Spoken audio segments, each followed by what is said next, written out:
রথযাত্রা উপলক্ষে আমার আজকের আয়োজন পুরী জগন্নাথ দেবের ৫৬ ভোগের অন্তর্ভুক্ত পদ পটল রসা। এই পটল রসা যেমন ওড়িশার সংস্কৃতিকে বহন করে, ঠিক তেমনই জগন্নাথ সংস্কৃতিকেও তুলে ধরে।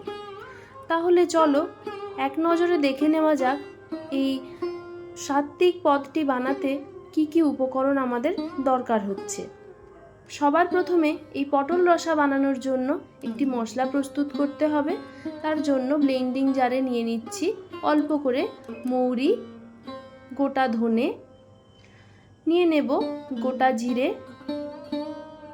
একটা দারচিনি আর একটা লবঙ্গ, এলাচ। ভালোভাবে সব কিছুকে ব্লেন্ড করে মশলাটি তৈরি করে নিলাম। এখন নিয়ে নিচ্ছি পটলগুলোকে আমি আগেই ভালোভাবে ধুয়ে পরিষ্কার করে রেখেছিলাম।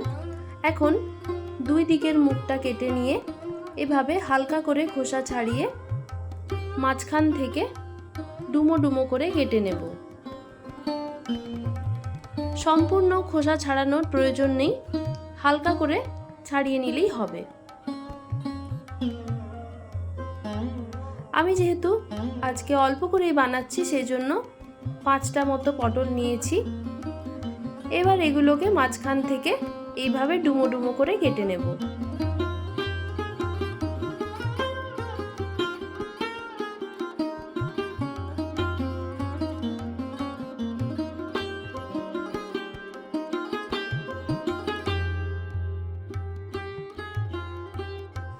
বাকি উপকরণগুলোর মধ্যে লাগছে কোরানো নারকেল, গুঁড়ো করে রাখা মশলা, ঘি, আর লাগছে আদা বাটা। কড়াইতে ভোগ প্রস্তুতের জন্য দিয়ে দেব 1 চামচ ঘি। ঘিটা হালকা গরম হলে যে ডুমো ডুমো করে পটলগুলো কাটা ছিল সেগুলো দিয়ে 2-3 মিনিট একটু লালচে করে ভেজে নেব। স্বাদ অনুযায়ী আমি এখানে লবণ দিলাম। যদি ভগবানের ভোগ প্রস্তুত করেন, মানে ভগবানকে নিবেদন করার জন্য, সেক্ষেত্রে কিন্তু অবশ্যই সন্ধব লবণ ব্যবহার করতে হবে।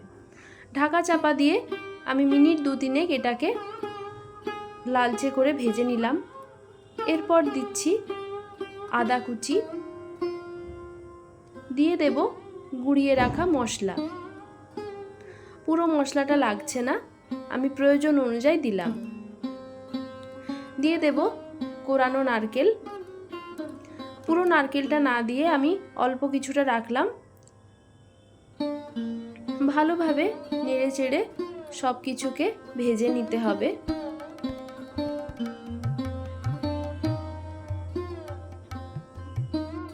মশলা সহ পটলগুলো ভাজা হয়ে গেলে এর মধ্যে দিয়ে দিলাম 1 চামচ গুড় পাউডার। তবে এর জায়গায় আপনারা সাধারণ যে গুড় কিনতে পাওয়া যায় সেটাও কিন্তু ব্যবহার করতে পারেন। তারপর প্রয়োজন মতো জল দিলাম। ঢাকা চাপা দিয়ে ভালোভাবে সব কিছু সেদ্ধ করে নেব। মোটামুটি মিনিট 5-7 সময় ধরে পটলটাকে ভালোভাবে সেদ্ধ করে নিয়েছি। তৈরি হয়ে গেল ভগবান জগন্নাথ দেবের প্রিয় ভোগ পটল রসা। পরিবেশনের সময় উপর থেকে সামান্য কিছুটা নারকেল কুচি বা কোরানো নারকেল এবং অবশ্যই একটি তুলসী পাতা দিয়ে ভগবানকে নিবেদন করতে হবে। জয় জগন্নাথ।